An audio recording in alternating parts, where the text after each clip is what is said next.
বাছ পাৰ্টিত মানে যিটো উচ্ছেদৰ বিষয়লৈ যিহেতু যথেষ্ট মানে আজি স্থানীয় ব্যক্তিসকলৰ এইটোৰ লগত কোনো কনচাৰ্ন নহয়, কাৰণ তেওঁলোকক যেনেকৈ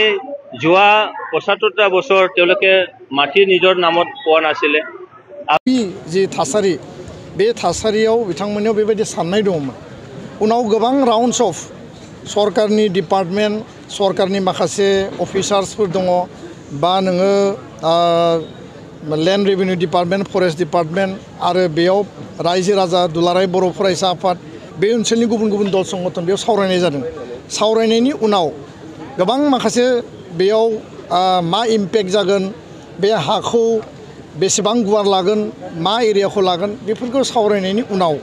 जोंनियाव जि तथ्य दङ जे डिपार्टमेन्टआ बा अफिसार लेभेलनि बा नोङो रेवेन्यू आरो फरेस्ट डिपार्टमेन्ट आरो थार्मेल पावर प्लान्ट बहायनो नागिरनाय जि मोनसे बिथांमोननि जि प्रजेक्ट दङ, बिथांमोना बुंदों जे बर' न'खर थानाय बा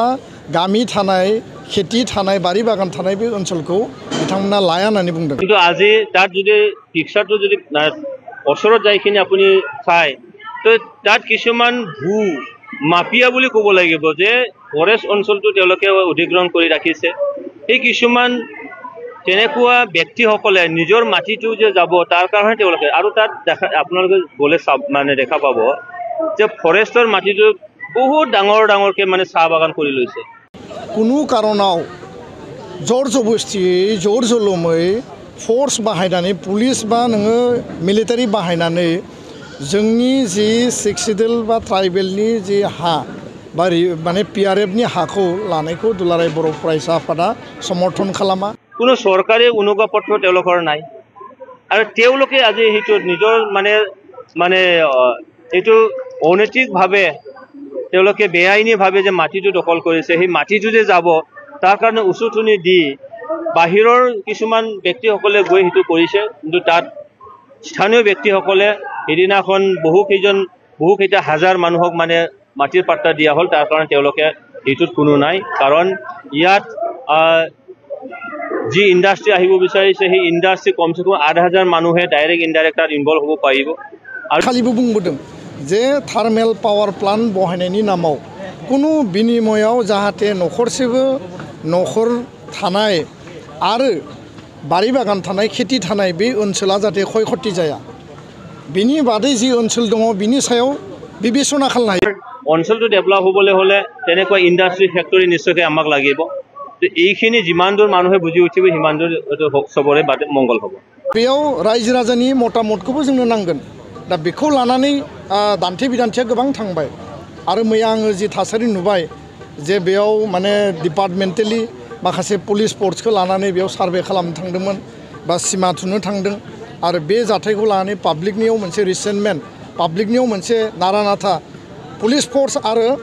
बर' रायजो राजानि गेजेराव मोनसे कनफ्लिक्ट जादों। बेबायदि कनफ्लिक्टखौ कुनु कारनाव जानाङा। आङो बिटिआर काउन्सिल आसाम सरकारखौ खावलायगोन कनफ्लिक्ट आरो दमनजों जाहाथे हा लानायनि प्रक्रिया कुनु कारनाव जाया। दुलाराय बर' फरायसा आफादा बे जाथायनि सायाव जों इन्टारभेनसन खालामगोन।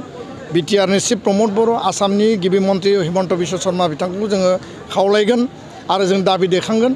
जे रायजो राजाजों सावरायनानै रायजो राजानि मुल कनसार्नआ मा, रायजो राजाया माखौ गिदों, बेयाव इम्पेक्टआ मा जागोन आरो रायजो राजानियाव मा गिनाय दङ, बे बाथ्राखौ माने बेनि जि लकेल जायफोरा गामि दङ न'खर दङ बिथांमोनजों सावरायनांगोन मोजाङै आरो सावरायनायनि उनावसो बिनि मोनसे एमिकेबल सल्युशनखौ जों लाबोनांगोन। जर जबस्ति बेयाव हा लानायनि प्रक्रिया जाया आरो बे कनफ्लिक्टनि थाखाय जाहाथे फार्दार बेयाव ल' एन्ड अर्डार सिटुएसन जाहाथे जाया बेखौ जोङो मालाबाबो लुबैया। दा बेखायनो डेभेलपमेन्टखौ जोंनो नांगौ, खिन्थु डेभेलपमेन्टनि मुङाव रायजो राजानि हाखौ जाहाथे दखल खालामनाय जाया बे खोथाखौ दुलाराय बर' फरायसा आफादा स्पष्ट बुंदों आरो दुलाराय बर' फरायसा आफादनिफ्राय बे जाथायखौ जों दुखु मोननाय फोरमायदों। स्ट्रं जोङो जोंनि रिएक्सनखौ फोरमायदों। एमिकेबल डिसकासन जानांगौ आरो रायजो राजाजों प्रपार डिसकासननि उनाव गासै खोथाखौ बुजायनायनि उनावसो फाइनाल डिसिसना जानांगौ जे बे हाखौ बबेखौ लागोन बबेखौ होगोन, रायजो राजानि डिसिसना मा। दा बे खोथाखौ आं स्पष्ट बुंबाय। एबसुआ बिनि सायाव इन्टारभेनसन खालामगोन। आसाम सरकार बिटिआर काउन्सिलजों जों रायलायगोन। रायलायनायनि उनाव जोङो बे जाथाया जाहाथे आरो फार्दार बे कनफ्लिक्टआ जाहाथे जाया बेखौ जोङो बिनि थाखाय जोङो इनिशिएटिभ लागोन आङो बे जाथायखौ दुखु मोननायखौ आरो फिन फोरमायबावबाय गोजोन्थों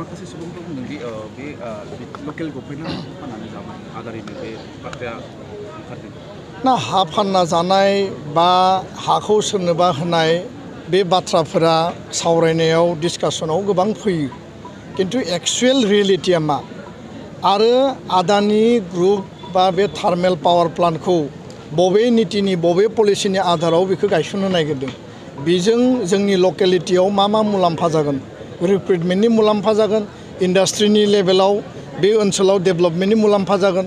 बे मुलाम्फा दिगखौ जोङो नायबिजिरनांगोन जे बेजों जोंनि ओनसोलाव मा मुलाम्फा जागोन मा लाब जागोन बेखौ नायबिजिरनांगोन खेबसेनो गासैबो खोथाखौ खाथां बुंनो हाया किन्तु खोथाया जाहैबाय बे हाया गभर्नमेन्ट लेन्ड खोथाया जाहैबाय बे हाया फरेस्ट लेन्ड नाथाय रायजो राजाफोरा जुग जुग बोसोरनिफ्राय बे हाखौ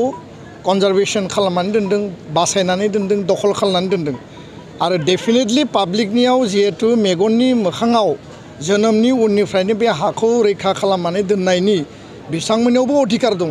आरो बिथांमोना बे हाखौ बासायनानै दोनदों दा बिथांमोननियावबो कर्तृत्व दङ जे बे हाखौ जोङो जेरै जि उद्देश्यजों लाखिनानै दोनदों जे जोंनियाव मोजाङै सोंनानै मा उद्देश्यआव बाहायगोन बबे लामाजों लांगोन आरो मा गायसनगोन बिथांमोनाबो बिनि सायाव मिथिनो सोंनो बा बिथांमोननियावबो गिनाय थागोन दा बेखायनो बे खोथाफोरा प्रपारलि जायाखै आरो प्रशासनिक दिगजों जेला खामानिखौ मावो बेयाव माने सिभिल एडमिनिस्ट्रेशन पुलिस एडमिनिस्ट्रेशना खामानिखौ मावो बेयाव पाब्लिकनि सेन्टिमेन्टनि बाथ्राया बारा प्रायरिटियाव फैया बिथांमोना जि गोजौनिफ्राय डाइरेक्सन मोन्दों जि अर्डार मोन्दों अर्डारखौ फल' खालामो आरो अर्डार फल' खालामनो थाङो ल' एन्ड अर्डार सिटुएसन जायो बेयाव कनफ्लिक्ट जायो मैया नारा नाथा जादों आरो कुनु कारनाव बेबायदि जाथायनि थाखाय सोरनिबा देहाया जखम जानाय सोरनिबा जिउ जोबनाय कनफ्लिक्ट आरो फार्दार जानाय ल' एन्ड अर्डार सिटुएसन जानायखौ एबसुवेट लुबैया दा बेखायनो बेयाव गभर्नमेन्ट दङ गभर्नमेन्टआ प्रपारलि बिथांमोनखौ बुजायनांगोन प्रपारलि बुजायनानै बिनि सायाव फाइनाल डिसिसनखौ पाब्लिकनि कनसार्न आरो पाब्लिकनि सेन्टिमेन्टखौ एटेनसनाव लानानैसो फार्दार खामानिखौ मावनांगौ जाहाथे जर जुलुम प्रशासनखौ बाहायनानै कुनु खामानिया जाहाथे जाया आरो पलिटिकेल लेभेलावनो पाब्लिकजों डिसकासन जानानै बेखौ एमिकेबल सल्युसन खालामनांगौ आं बेखौसो बुङो गोजोन्थों